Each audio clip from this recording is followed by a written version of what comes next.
ایک سوال کافی لوگوں نے پوچھا ہے کہ قربانی کرنا یہ واجب ہے یا سنت مبارکہ؟ سب سے پہلے اس بات کو سمجھنا ضروری ہے کہ شرعی اصطلاح واجب کیا ہے، سنت کیا ہے۔ واجب یہ فرض سے کچھ کم درجہ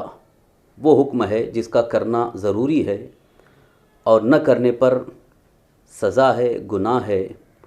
جان بوجھ کر چھوڑنا گناہ ہے۔ اور سنت جس کو اللہ کے حبیب سرور کائنات صلی اللہ تعالی وسلم نے کیا ہے اور کرنے کا حکم بھی فرمایا ہے، مگر اس میں سخت تاکید نہیں ہے۔ اگر وہ کریں تو سرکار دو عالم صلی اللہ علیہ وسلم کی سنت پر عمل کا ثواب بھی ملے گا،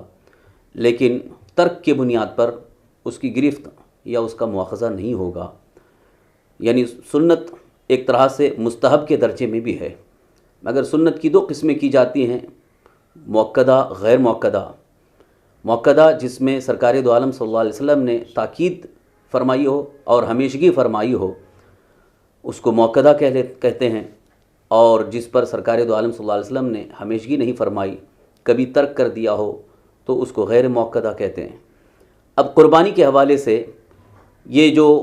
بعض حضرات کہتے ہیں کہ یہ صرف سنت ہے، واجب نہیں ہے، یہاں ایک بات خاص طور پر جاننا ضروری ہے کہ جن ائمہ کے نزدیک واجب کا درجہ نہیں ہے، فرض ہے، اس کے بعد ڈائریکٹ سنت ہے، تو وہ کہتے ہیں کہ فرض تو ہے نہیں، لہٰذا اس کے بعد یہ درجہ ہے، یعنی سنت ہی ہے۔ لیکن جن ائمہ کے نزدیک فرض کے بعد واجب کا درجہ ہے اور اصطلاح شرع میں واجب ایک اہم حکم اور جو تاکیداً آیا ہے اس کو واجب کہا جا رہا ہے، تو قربانی کے متعلق جتنے دلائل ہیں ان دلائل سے یہ ثابت ہوتا ہے کہ قربانی واجب ہے۔ خاص طور پر امام اعظم ابو حنیفہ رضی اللہ عنہ کے نزدیک اور تمام فقہائے احناف کے نزدیک یقیناً قربانی واجب ہے ہر مسلمان عاقل، بالغ، مقیم، مالک نصاب پر۔ اللہ کے حبیب سرور کائنات صلی اللہ علیہ وسلم سے جب پوچھا گیا ما هذه الاضحی یا رسول اللہ صلی اللہ تعالیٰ علیہ وسلم، یہ قربانیاں کیا ہیں؟ تو سرکار دو عالم صلی اللہ علیہ وسلم نے ارشاد فرمایا هذه سنت ابیکم ابراہیم علیہ السلام، یہ تمہارے باپ حضرت ابراہیم علیہ السلام کی سنت ہے۔ تو یہاں لفظ سنت حضور نے ذکر فرمایا، تو اس بنیاد پر شبہ یہ ہوتا ہے کہ یہ سنت ہے۔ اسی طرح سے سرکار دو عالم صلی اللہ تعالی وسلم کے ارشادات جس میں سخت تاکید نہیں ہے، بلکہ جنہوں نے یہ کہا کہ ہم نے عید کی نماز سے پہلے قربانی کر لی، تو حضور نے ان کی کوئی سرزنش نہیں فرمائی، تو اس بنیاد پر وہ کہتے ہیں کہ یہ واجب نہیں، سنت ہے۔ لیکن واجب ہونے کی دلیلیں زیادہ مضبوط ہیں، جیسا کہ پہلی بات تو یہ ہے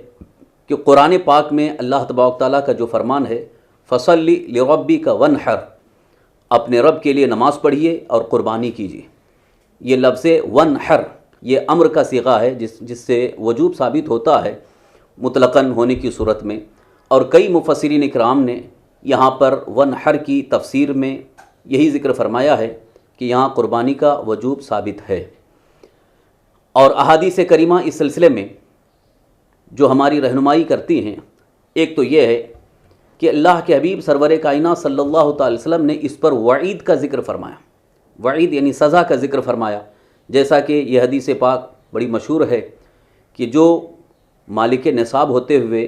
قربانی نہ کرے وہ ہماری عیدگاہ نہ آئے۔ تو عیدگاہ نہ آنے کی تاکید فرمانا یہ ایک طرح سے سرزنش ہے، ایک مذمت ہے، اور اپنی عیدگاہ سے دور رکھنے کا حکم فرما رہے ہیں، تو اس میں سخت ناراضگی کا اظہار ہے۔ تو جو حکم تاکید کے ساتھ آتا ہے، جس میں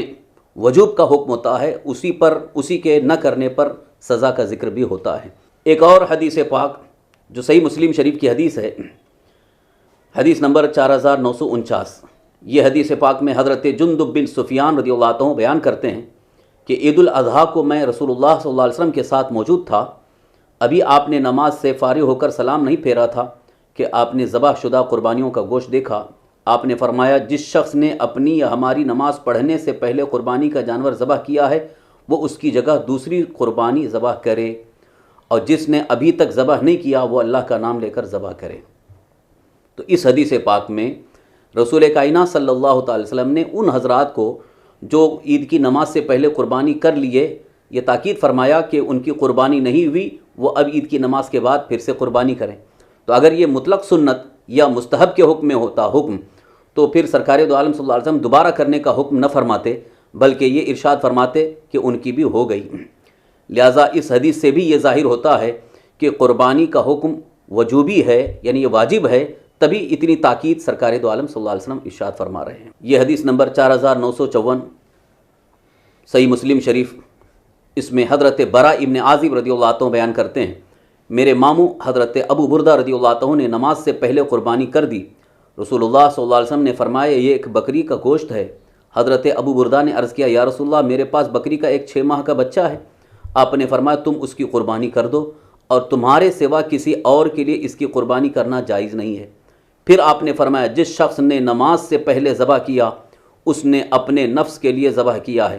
اور جس نے نماز کے بعد ذبح کیا اس کی قربانی پوری ہو گئی اور اس نے مسلمانوں کے طریقے کو پا لیا۔ تو سرکار دو عالم صلی اللہ تعالی وسلم کے اس فرمان عالی شان سے یہ ظاہر ہو رہا ہے کہ قربانی کرنا یہ واجب ہے، اور واجب حکم کے لیے حضور فرما رہے ہیں کہ عید کی نماز ادا کرنے کے بعد وہ قربانی کرے تبھی اس کا وجوب ادا ہوگا، اور اگر عید کی نماز سے پہلے کر رہا ہے تو اس کا وجوب ادا ہی نہیں ہوا۔ تبھی تو حضور نے فرمایا کہ جنہوں نے نماز سے پہلے کی ہے انہوں نے اپنے نفس کے لیے ذبح کیا، یعنی صرف گوشت کھانے کے لیے کیا ہے، وہ قربانی کی حیثیت نہیں ہوئی۔ پھر بھی یہاں پر سرکار دو عالم صلی اللہ علیہ وسلم کی بارگاہ میں جب انہوں نے عرض کیا یا رسول اللہ میرے پاس 6 ماہ کا بچہ ہے، تو حضور نے ان کو جو اجازت دی یہ حضور کا اپنا اختیار ہے۔ اللہ تعالیٰ نے آپ کو شریعت مطہرہ میں اختیار عطا فرمایا، اسی لیے آپ نے فرمایا کہ یہ صرف تمہارے لیے جائز ہے، تمہارے علاوہ کے لیے نہیں۔ تو اس کا مطلب یہ ہے کہ دوسرا اگر کسی کی قربانی نہیں ہوئی اور دوبارہ کرنا چاہتا ہے تو وہ 6 ماہ کے بچے سے نہیں بلکہ 1 سال کا بکرا ہو تبھی اس کی قربانی ہوگی۔ ان تمام روایات سے، ان احادیث سے اس بات کا ثبوت ملتا ہے کہ قربانی یقین واجب ہے اور اس کا حکم وجوبی ہے۔ اللہ تعالی ہمیں اس پر عمل کی توفیق عطا فرمائے۔